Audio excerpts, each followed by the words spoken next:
Bienvenidos, esto es Salud y Fe. Comenzamos esta edición con una historia de vida impactante, marcada por episodios negativos, los cuales condujeron a Alberto Jiménez a relacionarse o refugiarse con personas y tomar caminos equivocados. Pero hoy nos dice cuál es ese pilar fundamental que lo mantiene en pie. Comenzamos.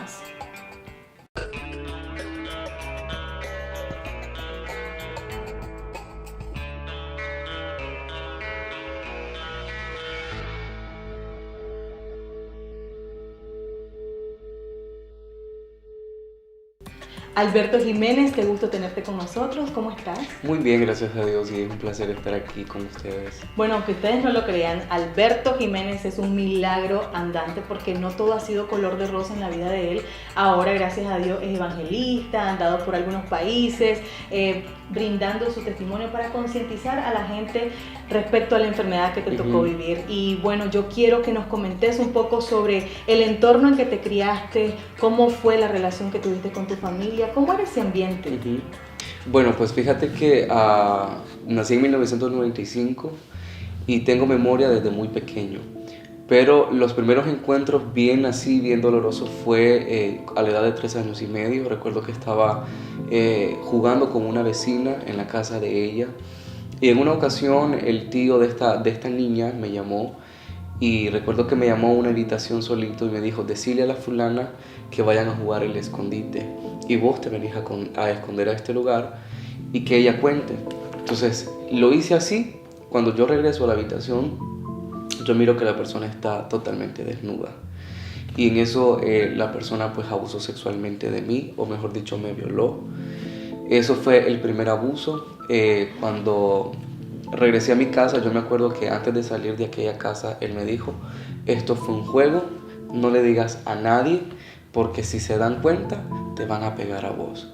Entonces recuerdo de que llegué a mi casa y después de la alegría como niño que uno tiene, recuerdo que mi sonrisa se apagó y vivía ocultando, tratando de que nadie se diera cuenta de aquel episodio. Bajaba la mirada, estaba mi mamá.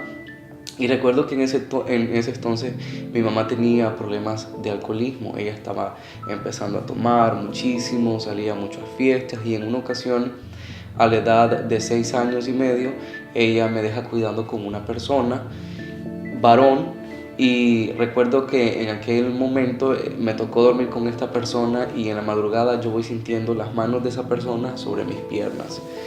Y recuerdo que de repente esta persona me comienza a besar y me dijo: solo vamos a jugar. Lo primero cuando me dijo vamos a jugar fue se me vino inmediatamente el primer episodio que yo había vivido acerca de abuso sexual. Me comencé a poner nervioso y me recuerdo que otra vez más estaba siendo violado por esta persona. En ese transcurso mi mamá casi se entera. Hubo un episodio muy violento cuando mi mamá se enteró. Y bueno, pasó siempre ella misma, ella estaba siempre metida en el alcoholismo. De hecho, pues mi mamá practicaba el lesbianismo, y a veces me tocaba en las madrugadas escuchar ruidos que estaban teniendo intimidad sexual. Vi en muchas ocasiones a mi mamá tener relaciones sexuales con mujeres, en otras ocasiones con varones. Entonces fueron cosas que me marcaron mucho, porque yo no entendía, sentía una impotencia cada vez que miraba a mi mamá en aquel tipo de situaciones. Y recuerdo que en una de esas otras ocasiones, ya cuando tenía 7 años, ella igual se fue a una fiesta y me dejó cuidando con una persona que no sabía que esta persona tenía problemas de drogadicción. Y en una ocasión me acuerdo que estábamos solitos en mi casa en aquel momento, y yo me acuerdo de que esta persona saca un puro de marihuana, comienza a fumar, y yo me senté en la cama y yo comencé a observar al hombre cómo envolvía piedras de crack y marihuana. Va absorbiendo todo eso todito. negativo. Entonces recuerdo que aquel hombre comenzó a fumar, y en un lapso de tiempo recuerdo que el hombre me llamó, me cargó en sus piernas y me dijo: vamos a hacer un juego. Y inmediatamente la palabra. El mismo famoso juego. Entonces recuerdo que otra vez estaba siendo abusado sexualmente, ya por una persona que era drogadicta, y obviamente nadie se había enterado, nadie se había dado cuenta. Alberto, discúlpame que te interrumpa, pero a veces nosotros creemos que los enemigos están afuera. Sí, sí, sí, claro.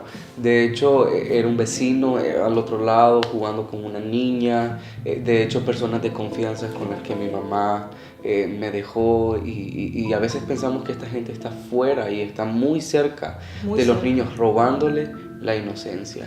Y eso fue lo que pasó conmigo. ¿Y se hizo justicia? No, no se hizo justicia. No se hizo justicia porque no quería que nadie se diera cuenta del famoso juego. Porque sentía que todo iba a venir en contra de mí. Les voy a decir algo, la pedofilia no tiene cura. Creo que solo un milagro puede sanar la pedofilia, pero es uno de los delitos más aberrantes que existen en el mundo. El problema es cuando no se denuncian. Entonces, en este caso que quedó impune, este hombre pudo haber seguido o sigue, porque llegan a viejo y no se les quite esa maña. Entonces, esta persona puede seguir cometiendo ese tipo de delitos, ¿no? A su propia gente, a su propia familia, niños, niñas, no sabemos, aún hasta sus propios hijos, si capaz. Esta etapa tan difícil que ha tenido desde niño, no solamente él, sino que tu hermano Moisés también, que tuvo que irse de la casa a los 13 años. ¿Qué niño debe de irse de la casa, señores? ¿Cómo fue ese momento? Él se había encontrado con unas personas y estas personas lo recibieron. Obviamente él se fue por todo el ambiente que se vivía, las fiestas, todo lo que se vivía. Entonces, de repente, pues, cuando él se va, yo sentí, porque en él yo miraba como un héroe, sentía una manera de refugiarme. Cuando él se va, yo sentí que mi vida igual se estaba acabando. Decía, y ahora quedo solo, ¿cómo voy a hacer con mamá? Cuando él se va, mi mamá comienza a entrar en una depresión porque se fue y comienza más la violencia, incrementaba más la violencia. Había algo que yo detestaba y es que llegaban personas a buscar a mi mamá para tomar, estaban en la madrugada y cuando ya se iban, a quien iba a despertar era a mí. Me pellizcaba, me levantaba para que yo estuviera escuchando todas las depresiones, frustraciones, los lloros. A veces teníamos que andar en bares, en bares, lidiando un niño con una alcohólica, ver pleitos en las calles, tratar de ver que hombres se le acercaban para tratar de tener relaciones íntimas con ella, andarla cuidando de todo eso. Entonces me tocó. No disfruté mi niñez, por decirlo así, para nada. Y entonces entré en una etapa donde yo decía, y una vez me vi en el espejo y yo dije, ¿para qué naciste?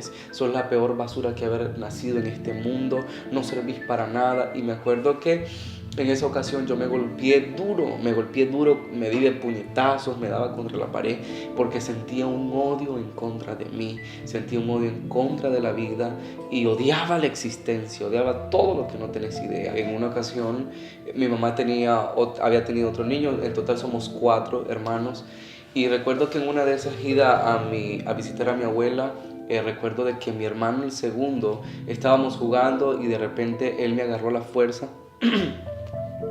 Y mi hermano otra vez, mi propio hermano, estaba abusando sexualmente de mí. Sí, estaba violándome y yo dije, de la gente esperas cualquier cosa, pero de tu propia familia no esperas este tipo de situaciones. Al tiempo me di cuenta de que él lo había hecho porque él sentía odio en contra de mí, porque yo me había criado con mi mamá y ellos no. Entonces yo riéndome, yo dije, yo te lo hubiera regalado empacada, te lo hubiera mandado en regalo en aquel momento, claro, ¿verdad?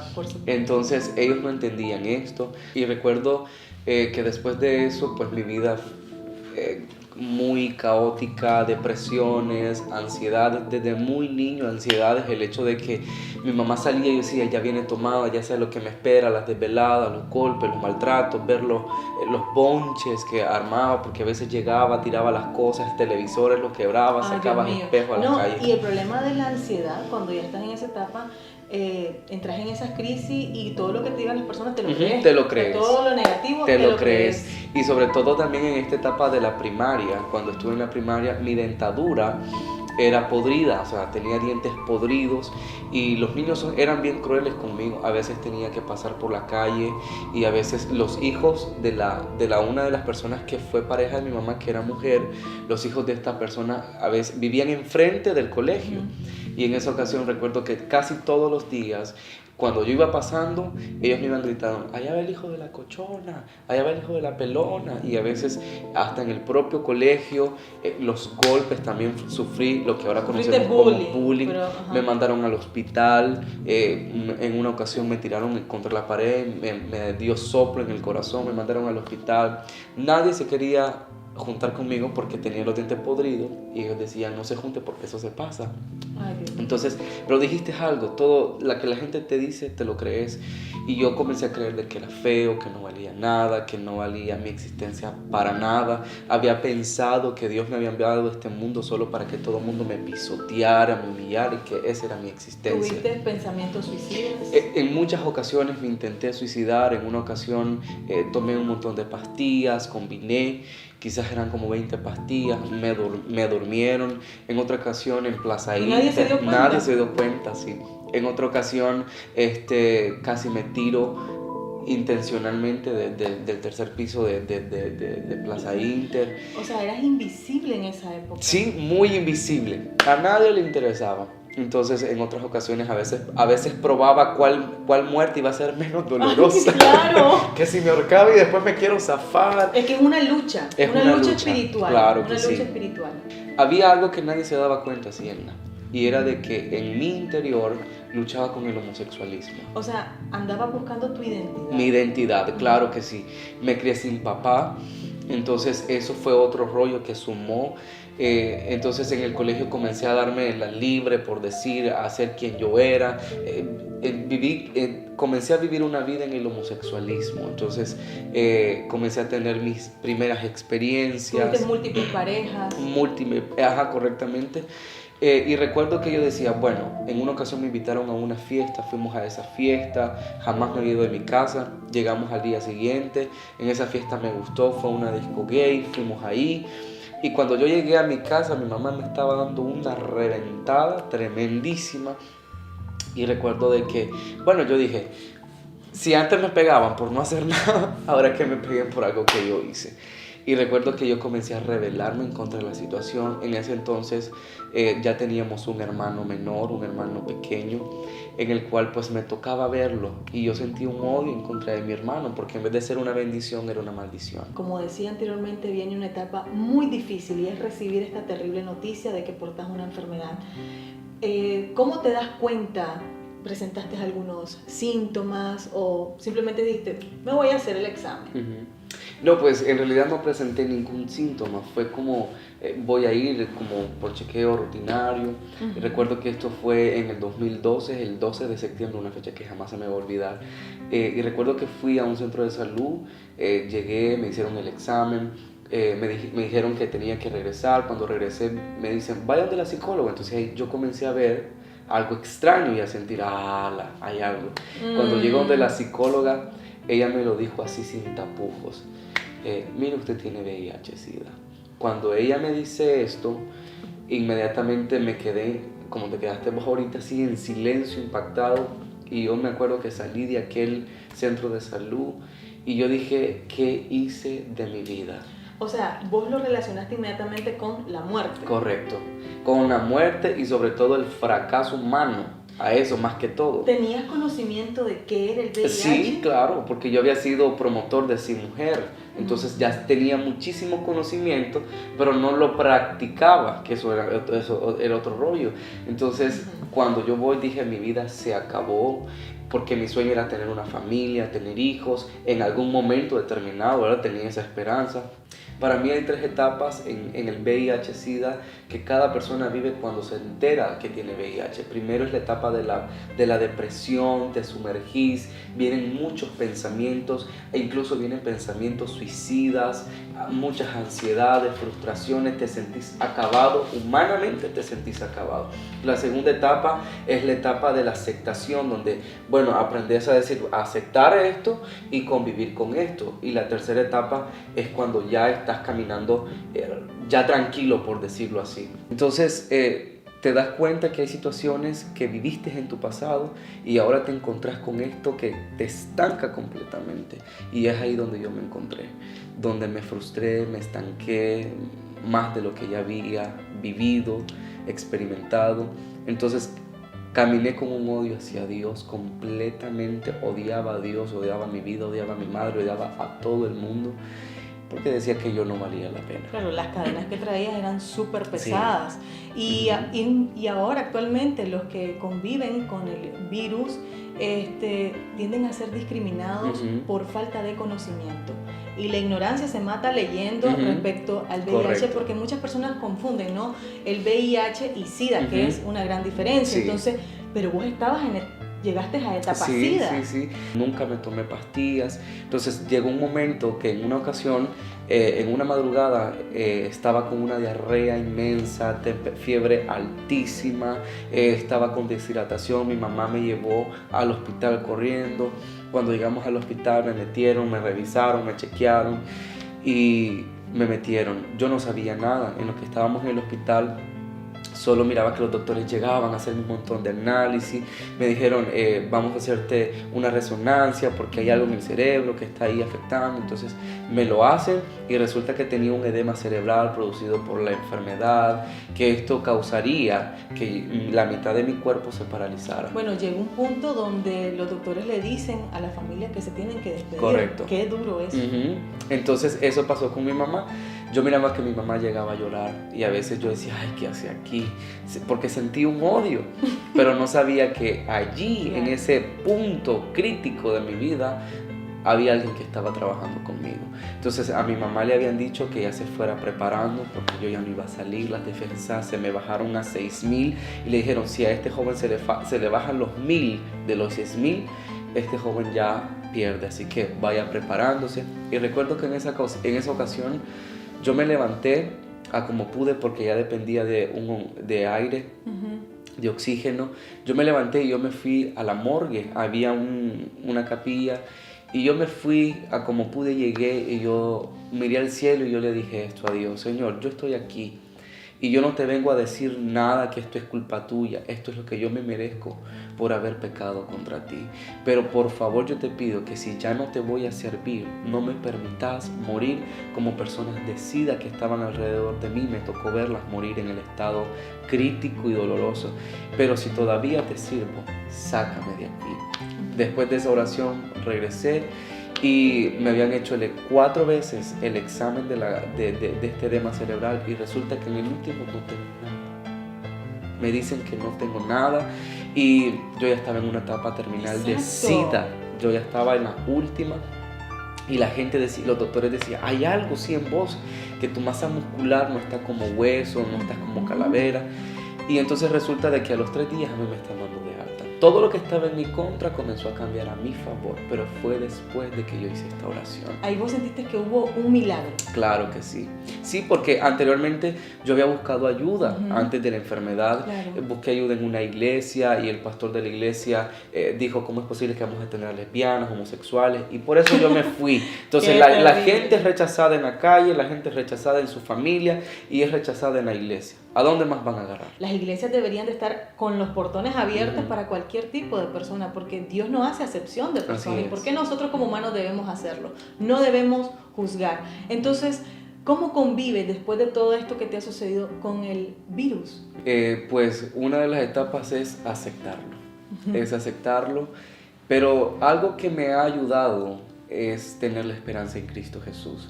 Yo he recibido promesas de parte del Señor de sanidad, y si me sanó del SIDA, de la etapa del SIDA, yo no creo que para el poder de Dios eso es una tontera. Pero pues algo de lo que me ha inspirado es en esta actualidad es que ahora pues andamos sirviéndole al Señor a través de esto. A veces Dios te va a permitir vivir cosas no solo para ti, sino para bendecir por medio de esas experiencias a otras personas, que es lo que hoy estamos haciendo.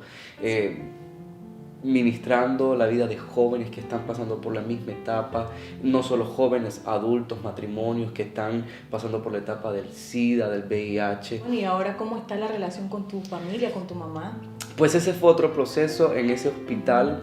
Ahí pues nos pedimos perdón y Dios ha venido restaurando la relación con mi mamá. Después de odiarle y hasta desearle la muerte a mi mamá en reiteradas ocasiones, pues ahora disfrutamos el tiempo porque Cristo ahora vive en mí y me ayudó a perdonarla, porque para mí mi mamá era la primera homicida en mi vida, había matado mi niñez, mi inocencia. Entonces, pero ahora la relación con ella es muy sentimental, muy emocional. Yo la miro, la beso. En la calle la abrazo, nos texteamos, te amo, te amo. Entonces eso no existía. Lo otro Claro. es que a los 15 años conocí a mi papá y ahora tengo una relación. El año pasado, gracias a Dios, Dios me concedió el hecho de tener una relación con mi papá, una comunicación, y Dios ha venido trabajando de esa manera, con mi hermano igual, y sobre todo algo, me pude perdonar a mí mismo, porque eso fue un punto que me costó. Y sobre todo ahora sé quién soy en Dios, que soy amado, soy aceptado, que no importa si alguien te pueda rechazar, esa persona se lo pierde de poder experimentar y compartir mi vivencia. No, y un joven con muchísimos talentos porque también canta. Yo ya lo conocí hace años en el mundo de la belleza, sí, me acuerdo, sí. pero ahora es impactante ver cómo Dios te ha transformado. Y yo quisiera escuchar una de las tantas canciones que a vos te transformó la vida y que siempre la andás en la mente. La canción se llama Jesús, mi fiel amigo. Tal vez nos canta solo la estrofita. Ok, claro que sí. Jesús, mi fiel amigo, mi dulce caminar, quédate conmigo, no quiero volver atrás y no quiero volver atrás. La verdad, esa es una canción que te llena, que te da esperanza. Y para darles esperanza necesito que cerremos este programa con un mensaje final. Yo no sé qué es lo que tú has estado atravesando. Quizás tu historia no se parezca a la mía, o quizás sí se parezca.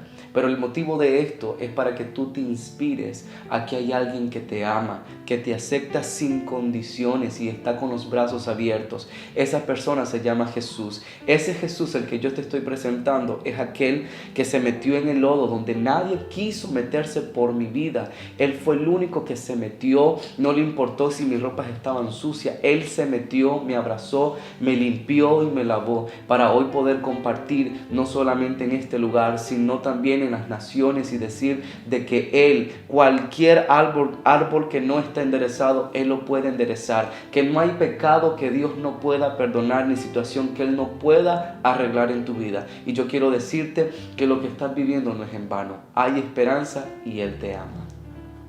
Excelentes palabras, Alberto, y los frutos se están viendo. Pronto vas a estar en México brindando una prédica al respecto. Así es, vamos a estar ahí, nos están invitando a poder compartir de lo que el Señor ha hecho, esto mismo, y sé de que va a ser de mucha bendición. Ya nos han invitado también en El Salvador, Guatemala, hemos estado compartiendo y Dios está abriendo puertas. Y bueno, y si ustedes quieren invitarlo a su ministerio para que él comparta su testimonio, perfecto, nosotros vamos a dejar el teléfono de él en pantalla. Claro que sí. Gracias, Alberto, y te felicito por esa fortaleza que se te nota realmente y por inspirar a los demás, porque ese es el propósito. Así es. Inspirar. Así es. Muchas gracias, igual. Agradecemos su fiel sintonía y esperamos que este testimonio haya sido de bendición para todos ustedes. Nos vemos en la próxima.